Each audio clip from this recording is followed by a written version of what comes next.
আমার ফার্স্ট বয়স জীবনের ফার্স্ট এরকম কিয়ামত দেখলাম আজকে আমি। ঢাকার মধ্যে যদি এরকম ভূমিকম্প হয় তাহলে ওদের ভবিষ্যতে আমাদের বেঁচে থাকার কোনো উপায় থাকবে না। আমি দেখেছি, মানে আজকে আমি চেয়ারে বসে আছি, এমন ভাবে ভূমিকম্প হয়েছে, আমার খাট, আমার দেওয়াল, টিনের চাল, টেবিলের সব জিনিস পড়ে যাচ্ছে। আমি ভয়তে আর নাই, দৌড়ে এসে দরজাটা গেটটা খুলে কই সবাই বাইরে ঘরের থেকে বাহিরে নামো, ভূমিকম্প হইতাছে। বাহিরে এসে দেখি সবাই এদিকে তাকায় রয়েছে, আমি কই ওইদিকে কিছু হয়েছে, ভূমিকম্প হইতাছে। এই মানে সবাই হাউ কাউ করতেছে যে ভূমিকম্প হইতাছে। আমি ভয়তে আর নাই, আল্লাহরে ডাকতাছি যে আল্লাহ এটা কি, আমার ফার্স্ট বয়স জীবনের ফার্স্ট এরকম কিয়ামত দেখলাম আজকে আমি। আর আমার বয়সে আমি এতটুকু দেখি নাই, মানে হয়েছে হালকা পাতলা, কিন্তু আজকের মতো ভয় আমি কখনো পাই নাই, আর এরকম দেখিও নাই। কোনো ক্ষয়ক্ষতি হয় নাই, মানে এমনি জিনিস টিনিস পড়ছে, কোনো ক্ষয়ক্ষতি হয় নাই। ভয় পাইছি, অনেক ভয় পাইছি। আমি যখন ওখানে ছিলাম রিস্কা নিয়ে, ওই রাজুকের যে রোডটা মেন রোডটা ওখানে ছিলাম, তখন দেখি একদম মনে করেন যে বিল্ডিং একদম কাঁপাকাঁপি শুরু হয়েছে। হওয়ার পরে সম্পূর্ণ লোকগুলোর এজেন্সির যে লোকগুলা সম্পূর্ণ বের হয়ে আসছে। এই পর্যন্ত দেখে আমি ওখান থেকে আবার সামনের দিকে রওনা দিছি।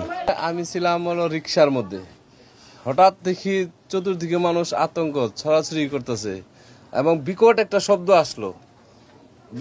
আমার লাইভে এ পর্যন্ত দেখি নাই যে এরকম শব্দ বা এরকম ভূমিকম্প। তো সবার আতঙ্ক দেখে আমি নিজেই আতঙ্কিত হয়ে গেলাম। তবে অনেক ক্ষতি হয় নাই আমাদের নিকুঞ্জতে সেরকম। তো আমরা আল্লাহর রহমতে ভালো আছি। আল্লাহ আমাদেরকে অনেক দীর্ঘ আয়ু দিয়েছেন, তার জন্য আল্লাহর কাছে লাখ লাখ শুকরিয়া আদায় করছি। ভাই, কি হতে পারতো ঢাকায় এই ভূমিকম্প হলো?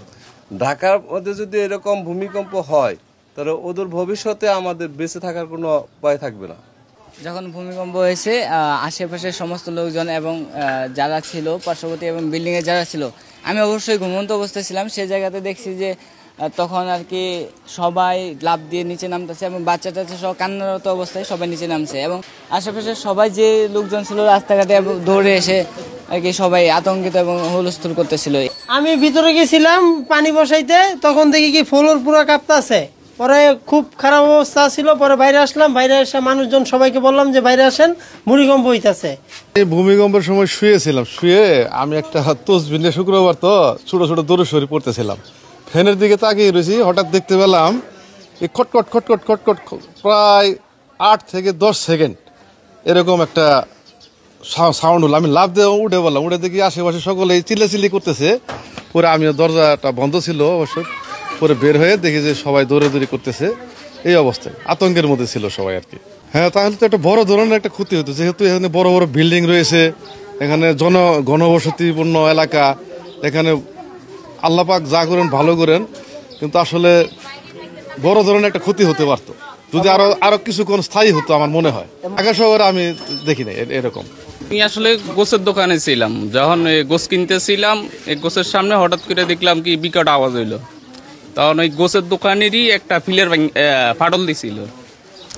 ওই ফাটলেই পরে আমরা একটা ভয় পেয়ে গেছিলাম, আতঙ্ক হয়ে গেছিলাম যে কি হইলো।